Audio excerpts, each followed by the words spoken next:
And finally, in the absence of a useful, functioning Republican Party right now, some Democrats in the Senate have taken on the important responsibility of torpedoing their party's own agenda.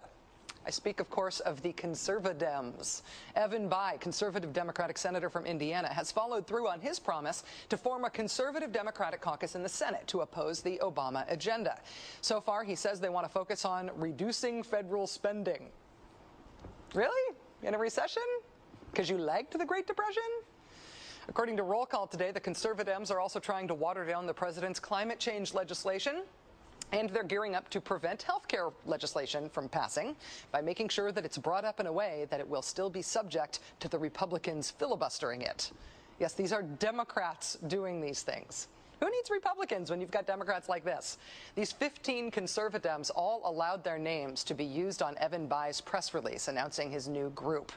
But on Morning Joe here on MSNBC yesterday, Senator Bayh said, in addition to the names scrolling under me right now, there are others as well. There are 3 or 4 others that we're putting in the witness protection program who attend the meetings but don't want to be publicly identified yet. There are others? There are other Democratic senators who are secretly against the president's agenda and want to work against it but don't want to be seen working against it? That seems cowardly. And it seems like something we ought to be able to surmount through the magic of people ratting you out. We hereby appeal for tips. Who is not on that list, but is going to these meetings, siding against Obama with the Conserva-Dems, but doing it secretly? Anybody know? Disgruntled staffers? Anyone? Rachel at MSNBC.com. We await word.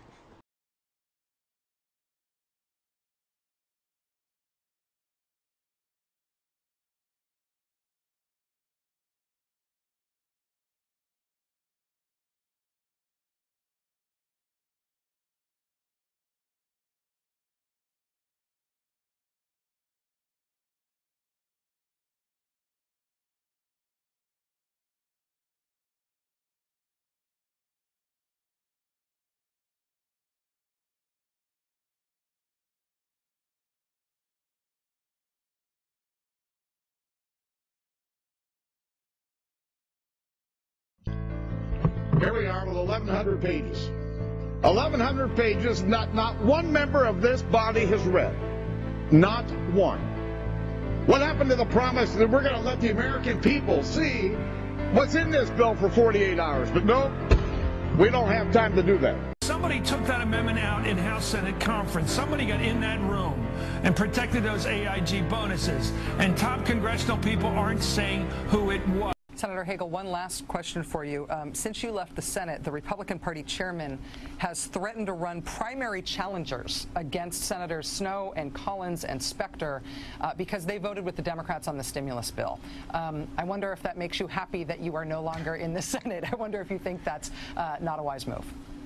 It's not a wise move. It's a very foolish move.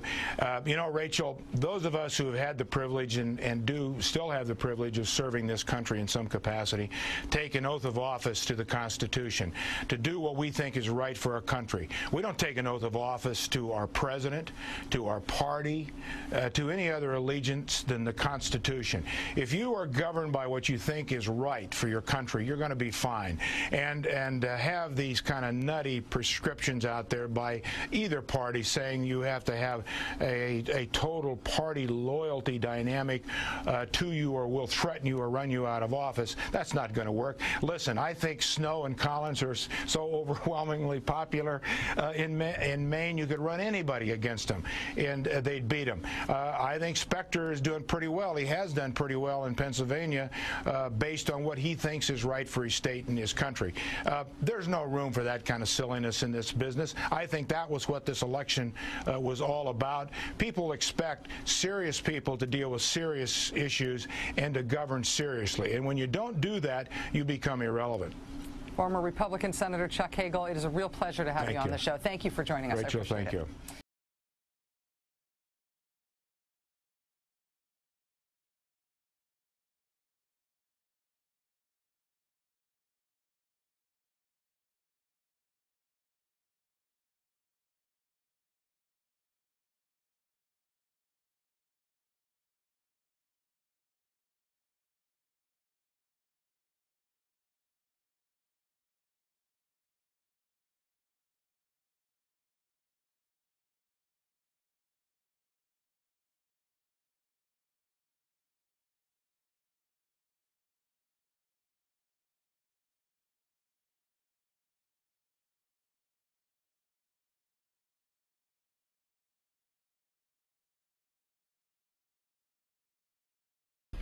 Mr. Speaker, my colleagues, I caught a little grief 5 weeks ago when we had the stimulus bill on the floor. You remember the 1,100-page bill that no one had time to read and that no one did read? And obviously the president didn't have time to read it either because in that bill was this one sentence that made it clear that someone knew that these AIG bonuses were about to be paid and they didn't want them stopped. And so somehow in the dark of night this one sentence was added to the bill so that AIG would pay these bonuses to their executives. This language wasn't in the House bill. This language wasn't in the Senate bill. This language showed up in the dead of night, and no one got to see it. I'm wondering, where did the language come from? Who wrote it? Who asked the conferees to put it in the bill? What conferees on the part of the House agreed to this? I'm looking for somebody to put their hand up. That's the whole issue. This political circus that's going on here today with this bill is not getting to the bottom of the questions of who knew what and when did they know it. Somebody was responsible to draw up this language. Someone brought it to the conferees.